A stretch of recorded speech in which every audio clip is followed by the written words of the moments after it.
உங்களோட தலையெழுத்து ஏற்கனவே எழுதப்பட்டிருக்கு அப்படின்னு நீங்கள் நம்புகிற ஒரு பொய் தான் உங்கள் வாழ்க்கையோட மிகப்பெரிய ஒரு எதிரி. 50 வயசில் உங்கள் ஜாதகத்தில் பெரிய ஒரு கண்டம் இருக்குது அப்படின்னு சொன்னால் நீங்கள் அதுக்கு மேலே எந்த வித முயற்சியும் பண்ணாமல் அப்படியே உட்காந்துப்பீங்களா?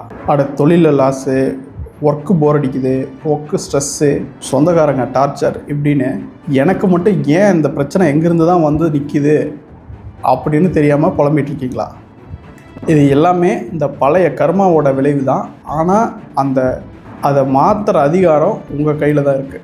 எப்போ நடந்ததுக்கு எல்லாத்துக்கும் நானே பொறுப்பு, நானே முழு பொறுப்பு ஏற்றுக்கிறேன் அப்படின்னு சொல்ல ஆரம்பிக்கிறீங்களோ அப்போவே நீங்கள் அந்த பிரச்சனையிலேருந்து வெளிவரதுக்கான முதல் அடியை எடுத்து வச்சிட்டிங்கன்னு அர்த்தம்.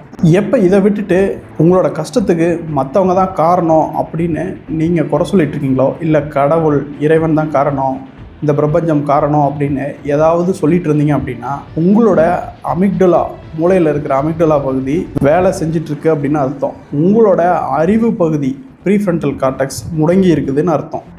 அடுத்தவங்களை திட்டாமல் உங்களோட வாழ்க்கையில் நடக்கிறதுக்கு நீங்கள் தான் காரணன்ற உண்மையை ஏற்றுக்கிட்டு உங்களோட தலைவிதியை எழுதுகிற பேனாவை உடனே கையில் எடுக்க தொடங்குங்க. அந்த மாற்றத்தை இப்போவே தொடங்குங்க.